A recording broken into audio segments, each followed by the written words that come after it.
In today's class and video, we are going to look at ammonium sulfate precipitation, which is a way for enzyme purification. So we are starting our introduction by looking at ammonium sulfate precipitation.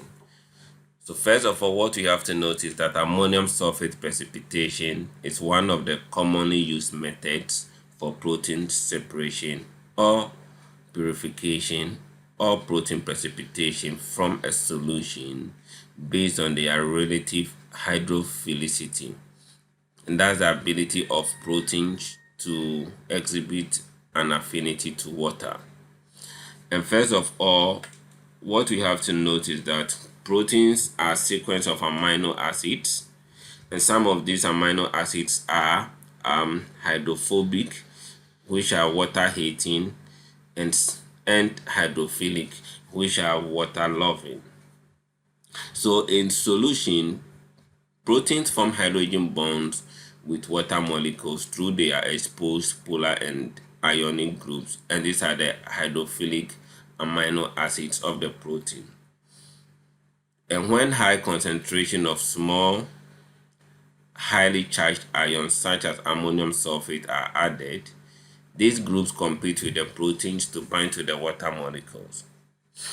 And when high concentration of small highly charged ions such as ammonium sulfate are added, these salt ions compete with the hydrophilic amino groups of the proteins that bind to the water molecules.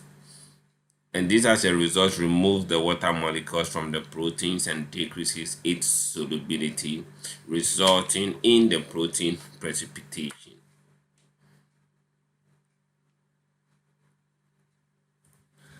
Factors that affect the concentration at which a particular protein will precipitate include: 1. The number and position of the polar groups.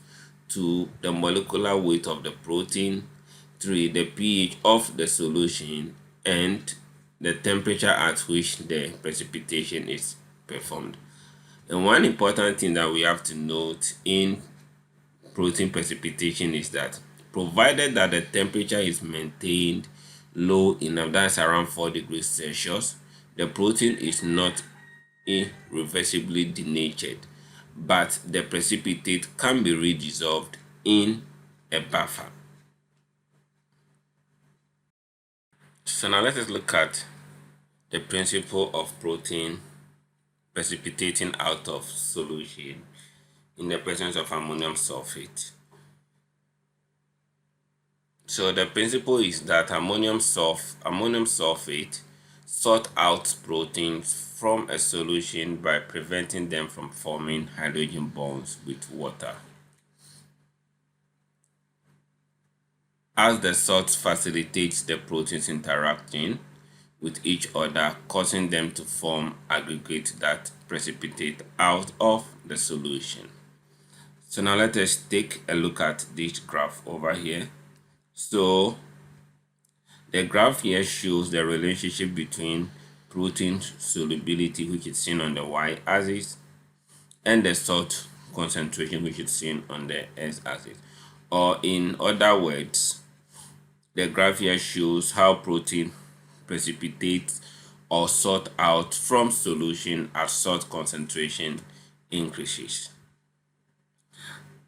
So taking a look at the graph over here, we can see that this is our protein in solution, and these are our salt ions.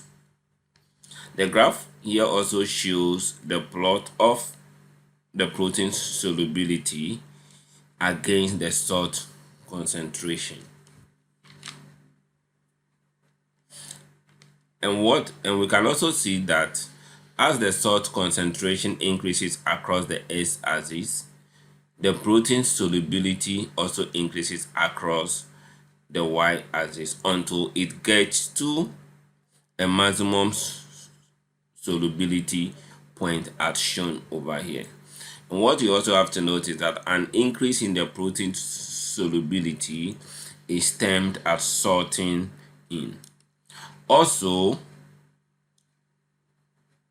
an increase in the salt concentration from this point decreases the protein solubility, as you can see over here, leading to the protein precipitation out of the solution, a term known as sorting out. So this is the precipitated protein out of the solution.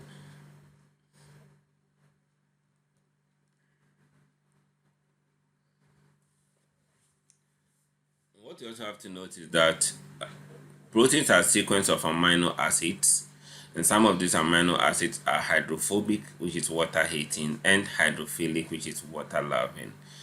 So whenever protein is placed into an aqueous solution, it is the hydrophilic amino acids that will be found on the surface interacting with the polar water molecules, forming hydrogen bonds, whilst the hydrophobic amino acid will be found inside that protein in the core. And also, the extent to which proteins dissolve in water depends on the amount of hydrophilic amino acid present in that protein. And the solubility of proteins increases upon the addition of salts, which is an effect termed sorting in. And also, at higher salt concentrations, protein solubility usually decreases, leading to precipitation, and this effect is termed as sorting out.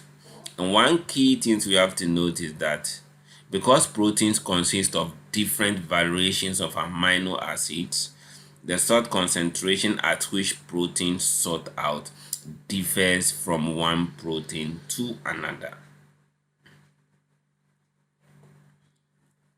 So this is just a demonstration of how sorting in and sorting out is done. So we can see that a mild increase in salt concentration increases the solubility of our protein, and this is termed as sorting in. Also, at a very high salt concentration, the protein solubility decreases, resulting in the protein precipitation out of our solution, as shown at the bottom of the Falcon tube over here. So this is the precipitated protein, and this term is also known as sorting out. And this is the graph showing the relationship between protein solubility and salt concentration. Now let's look at the application of sorting out. So sorting out can be used to isolate or fractionate a protein of interest from a mixture of different proteins. This is because the salt concentration at which a protein precipitates differs from one protein to another. And now let's look at ammonium sulfate as our choice of salt. So one, ammonium sulfate is used as our salt of choice because it is cheap, and two, it is very soluble in water, and three, it is able to become much more hydrated, that is, interacts with more water molecules than almost any other ionic solvent. And three, so proteins can be sequentially separated from mixtures using ammonium sulfate. And the ammonium sulfate has no adverse effects on enzyme activity or protein structure. So these are the reasons why we choose ammonium sulfate as our salt of choice in protein purification. Now let's look at the test protocols, and we'll start by looking at the materials that we are going to need to purify or to precipitate our proteins out from our solution. So we have the crude extract, which is our acid phosphatase.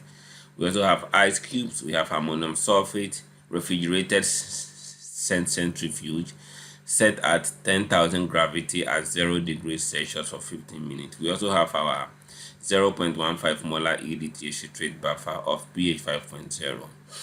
And also from the monograph, to prepare 20 ml of a solution to obtain 40% initial saturation, 4.52 grams of the ammonium sulfate is needed. So this is what we have to note. So now let's start by looking at the test method. So 1 to 20 ml of our crude extract, add 4.52 grams of ammonium sulfate to obtain 40% initial saturation. And what we also have to note, we have to add the salt slowly and gently swirl or stir the tube so that it dissolves quickly on ice. Allow the tube to stand on ice for 15 minutes. After that, you centrifuge at 10,000 gravity for 15 minutes at 0 degrees Celsius. After this, we decant the supernatant and dissolve the precipitate in 5 ml of 0.15 molar EDTA citrate buffer of pH 5.0. What we also have to note here is that if the precipitate does not settle to the bottom, we collect the supernatant entirely with a pasture pipette, and it should be a sterile pasture pipette.